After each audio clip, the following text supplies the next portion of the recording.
Assalamualaikum warahmatullahi wabarakatuh. Saya Estira Melani Putri, NIM 027, Prodi Akidah dan Filsafat Islam. Pada video kali ini saya akan menjelaskan mengenai esensi manusia menurut aliran materialisme dan idealisme. Yang pertama adalah aliran materialisme. Materialisme adalah aliran dalam filsafat yang meyakini esensi kenyataan, termasuk esensi manusia adalah hal yang bersifat materi atau fisik. Ciri yang bersifat fisik yaitu menempati ruang dan waktu, memiliki keleluasaan, dan bersifat objektif. Oleh karenanya, materi tersebut dapat diukur, dihitung, dan diobservasi. Dengan demikian, segala yang tidak menempati ruang, misalnya jiwa atau hal spiritual, ditolak keberadaannya.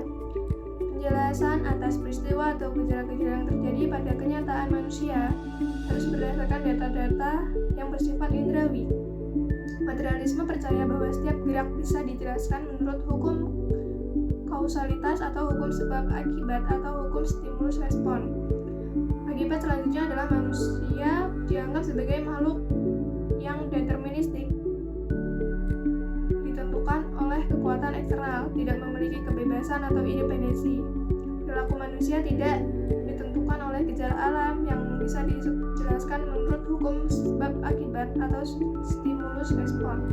Misalnya, gejala psikologis seseorang yang marah yang merupakan respon karena perkataan atau sikap orang lain. Dengan demikian, perilaku manusia tidak berasal dari dirinya sendiri.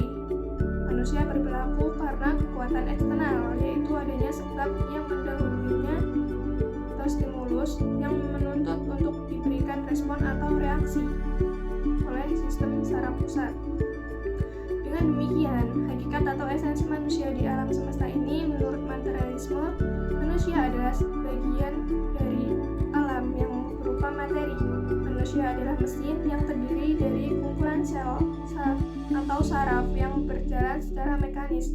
Manusia adalah objek yang substansinya berkeleluasaan sebagai daging yang menempati ruang dan waktu, yang mengalami perkembangan dan penyusunan seiring dengan berjalannya waktu.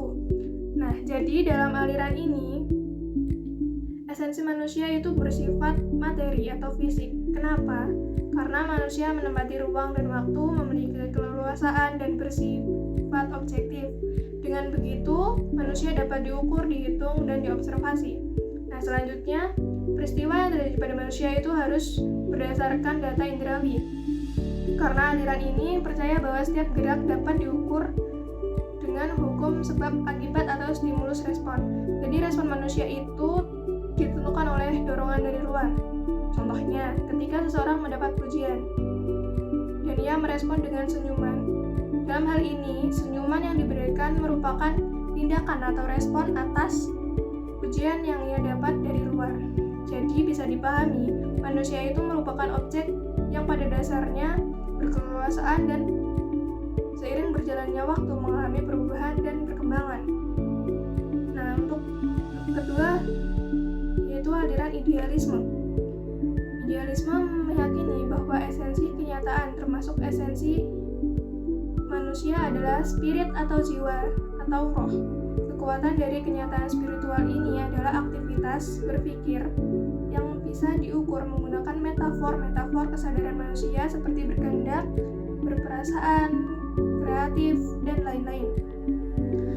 Meskipun kenyataan sejati bersifat spiritual, namun para idealis tidak menolak atau memungkiri kekuatan fisik atau material atau hukum alam. Kekuatan alam diakui ada, namun keberadaannya diyakini sebagai manifestasi atau perwujudan dari kekuatan sejati yang lebih tinggi, yakni roh absolut atau bisa disebut dengan Tuhan. Para idealis percaya bahwa gerak planet dan semua hukum alam telah diatur dan direncanakan oleh kekuatan spiritual dan memiliki tujuan tertentu teleologis. Berhubung kenyataan pada dasarnya bersifat spiritual, maka hal-hal yang bersifat normatif seperti agama dan hukum memiliki peranan penting dalam kehidupan yang akan menggerakkan perilaku manusia. Norma dan nilai agama dapat digunakan sebagai panduan untuk mengarahkan perilaku manusia sekaligus petunjuk yang mengarahkan jalan untuk mewujudkannya. Dengan demikian, hidup perilaku manusia adalah bertujuan teleologis. Perilaku manusia mengandung maksud untuk menggapai atau mengaktualisasikan nilai atau norma yang diyakininya. Sumber penggerak utama dari perilaku manusia adalah kekuatan internal, yakni jiwa. Tujuan hidup manusia adalah untuk mengaktualisasikan diri beserta nilai-nilai yang diyakininya. Tubuh atau materi hanya dipahami sebagai sarana bagi jiwa untuk mengekspresikan diri baik dalam bentuk perilaku maupun dalam bentuk budaya. Sebagian besar penganut idealisme mempercayai pandangan deterministik mengenai manusia. Maksudnya, kedudukan dan tindakan manusia sudah diatur dan ditentukan oleh roh absolut. Tidak ada kebebasan manusia baik secara individu maupun kolektif. Meskipun demikian, ada sub-aliran idealisme yang menekankan kebebasan manusia, yaitu aliran personalisme. Personalisme menekankan bahwa roh bersifat pribadi atau individual. Dengan demikian, setiap individu mempunyai kebebasan untuk mengekspresikan dirinya sendiri. Nah, jadi idealisme ini merupakan aliran yang meyakini kenyataan esensi manusia itu dari segi spiritual atau jiwa. Dan bentuk dari kekuatan spiritual ini berupa aktivitas berpikir yang dapat diukur dari kesadaran manusia seperti berperasaan, berkehendak, dan lain-lain.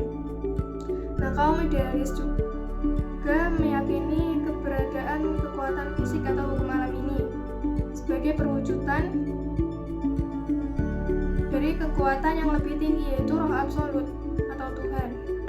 Nah, esensi manusia yang didasarkan pada spiritualitas, maka hal ini bersifat normatif, seperti agama memiliki peran penting dalam kehidupan yang dapat menggerakkan perilaku manusia.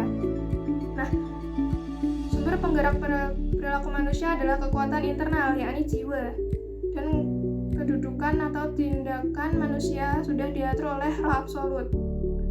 Nah, manusia tidak memiliki kebebasan atas segalanya, namun pada sub-aliran idealisme ini, yakni pada aliran personalisme, menyatakan bahwa roh bersifat pribadi atau individual dan setiap individu memiliki kebebasan untuk mengekspresikannya diri sendiri. Nah, sebagai contoh yaitu seseorang yang sedang berjuang untuk meraih cita-citanya. Cita-cita adalah suatu yang ideal yang berada di atas kenyataan. Perjuangan untuk mewujudkan cita-cita merupakan wujud dari idealisme esensi manusia, yaitu bahwa manusia memiliki kemampuan untuk berpikir dan bertindak secara rasional untuk mencapai tujuan yang ideal. Nah, itu tadi review yang dapat saya berikan. Kurang lebihnya mohon maaf. Wassalamualaikum warahmatullahi wabarakatuh.